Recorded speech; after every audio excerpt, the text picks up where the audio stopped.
Hey, what's up guys? This is Andrew Smirsick with Combat Air Training. Today we're going to be talking about malfunctions with the AR-15. We're going to do type 1, type 2, type 3, brass over bolt, and mortaring the rifle. Now, if you don't already know the cycle of operations, go learn about that. First, memorize that. This will make a lot more sense then. I'll do a video on it eventually, but there's a lot of good videos on it already. And then, also, I have a video called How to Properly Load Your AR-15 and All the Wrong Ways. Okay, if you watch that, generally you're not going to get many malfunctions. Okay, if you understand how to properly load it and how to properly reload it, you're not going to have a problem. Okay, usually it's user induced.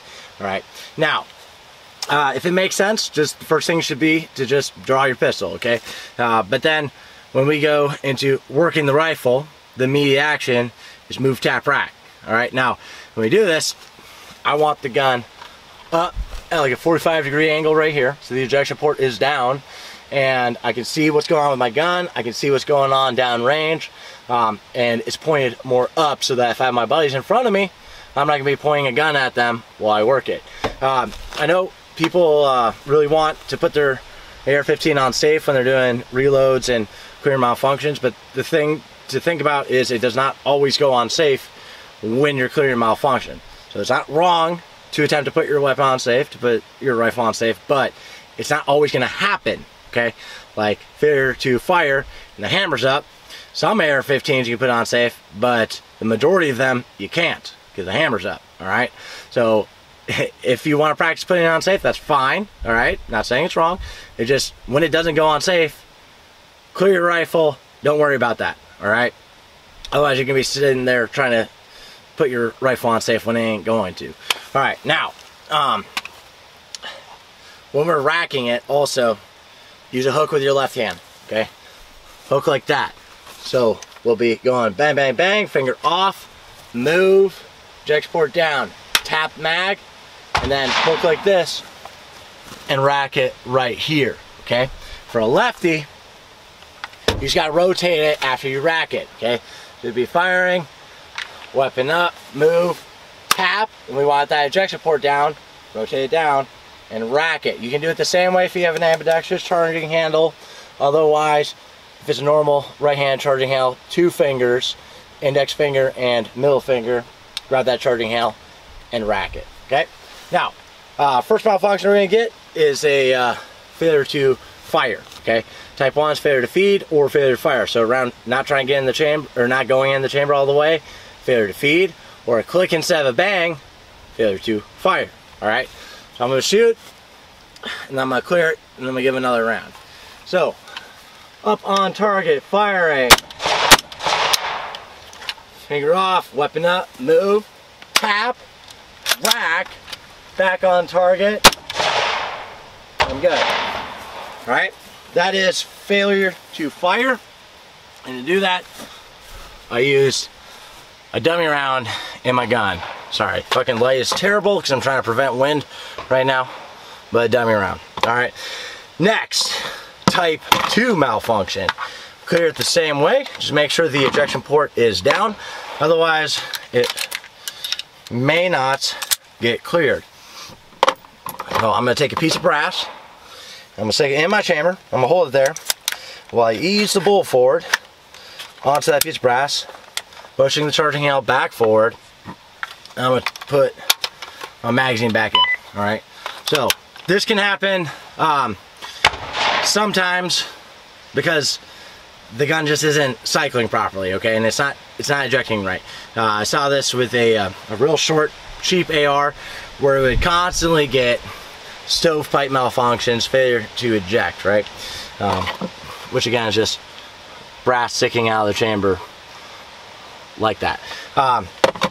And sometimes when that happens, you actually have to physically grab the brass and throw it out because it gets slammed in there so hard from the bolt carrier going forward. So just after you would take that brass out by hand, then you'd have to tap rack also. So if tap rack doesn't fix it, you may have to rip it out.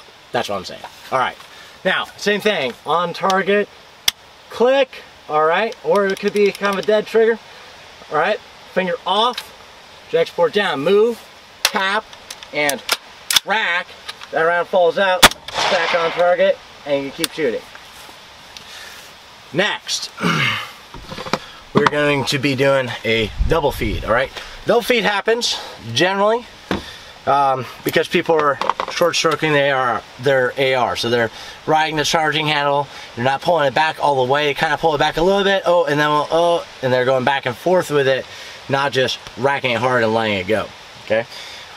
In the chamber, they'll usually look like this, where one round's trying to get in, another round is trying to get in underneath it, or sometimes the first round will be in the chamber like that, and the next one's trying to feed in off the magazine like that. I know the lighting's kind of terrible for this, but I'll show you in a second.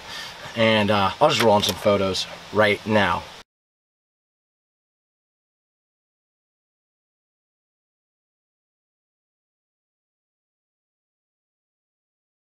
All right, so sometimes when the rounds are trying to feed into the chamber and there's not one all the way in the chamber and they're both looking kind of like that, instead of where one's all the way forward and the other one's trying to get in, Move Tap Rack will fix it, but it doesn't always. So we're gonna go, I set it up in the shittier way where it doesn't fix it. We're gonna go through that process. Still, first thing you do is Move Tap Rack. Now, if Move Tap Rack doesn't fix it, I won't fault you on looking at it. So, I'm on target, and I get a dead trigger, finger off, up and up, Move Tap Rack. Now, here's the thing. I can pull the charging out all the way, but then when I let go, it's kind of loosey-goosey right here, all right? It doesn't want to go all the way forward. Now, it's okay to look at it at this point, in my opinion, all right? Because then at least you're going to see exactly what's going on. Now, I see two rounds trying to feed into the chamber, two things trying to get in one hole, which is disgusting, so we're going to fix it. All right, I would want to make sure I have a fresh mag before I go ahead and just totally ditch this one. Magazine can cause a double feed frequently also. But I'm going to rip that mag out. If I have a new magazine, I'll just drop it at the ground. Now I'm going to lock the bolt back. I'm going to push on the bottom of the bolt release with my left hand thumb, my right hand, do a claw like this, grab that charging handle, pull it back. Now they might just fall out right now. Then I'm going to push the charging handle forward again, all right? You saw something fall out, but I'm still going to put in my fingers and I'm going to get anything out of there that I feel on the inside. Once I don't feel anything, I'm going to take my hand out of there and I'm going to send the bolt forward, okay? Sometimes a round will want to stay in the chamber. If you go to reload it with the bolt locked back and there's still a round in the chamber, you're just going to get another double feed, all right?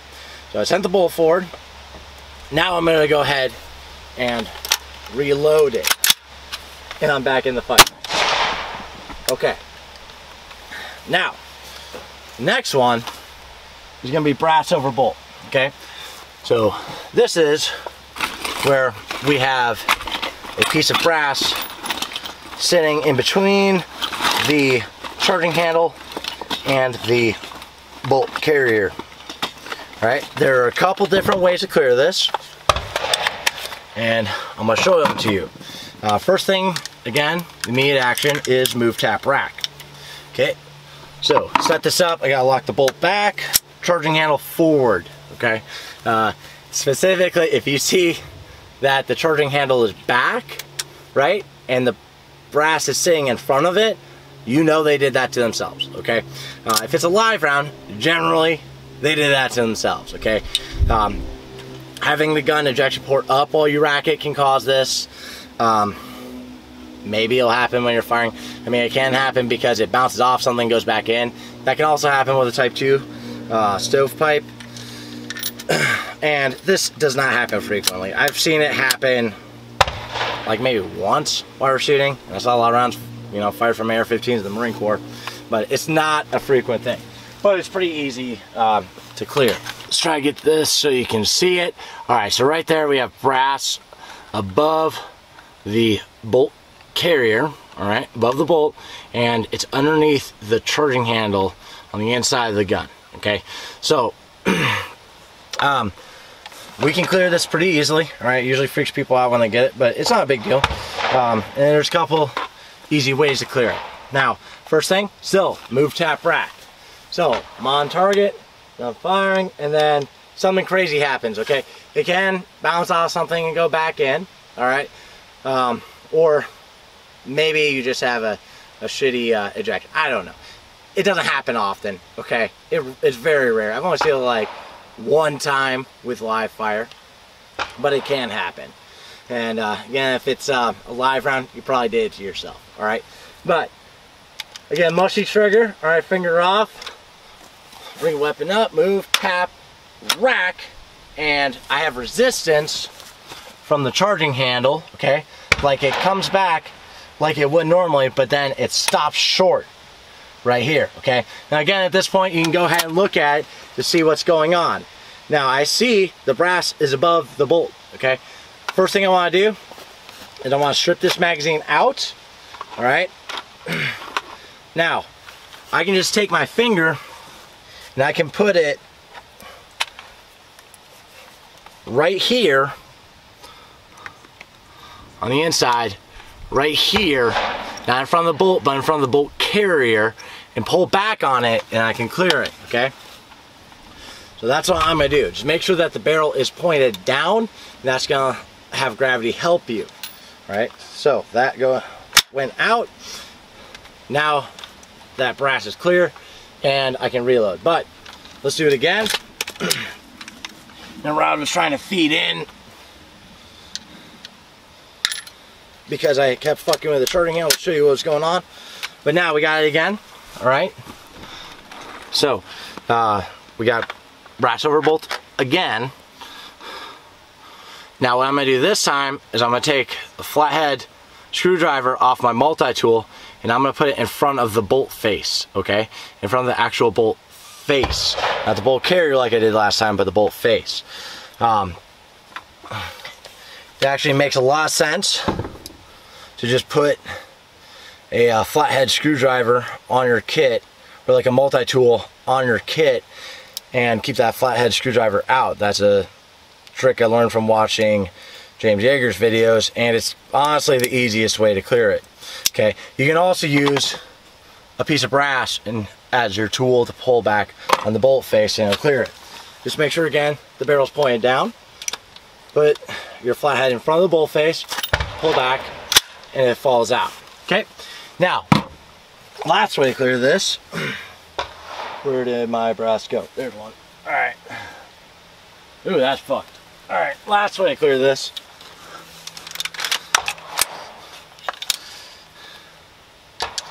is to lock the bolt back and then chop it forward, okay? So, I lock the bolt back, right? I'm still gonna put the barrel pointing down, and the charging handle's gonna kind of sit here for a sec. I'm gonna take my right hand, I'm gonna chop it forward. That clears it pretty easily as well, all right? And then you always wanna send the bolt home before you do your reload. Now, so you'd reload the gun after that. Now, last one is mooring the rifle. This is where you're gonna rack the charging handle and it's not gonna wanna move back, all right? It's gonna be stuck forward. That's, you know, that's generally because the brass is expanded in the chamber, all right? And it doesn't want to extract outwards, failure to extract, okay? Now to set this up, you gotta have like a little bend on your brass. I mean a little bend. And when I say this, I mean don't even fucking do it, all right? You notice I got a fixed stock on my rifle. That's because I've broken a buttstock, I've broken a buffer tube, and now I've also broken a charging handle.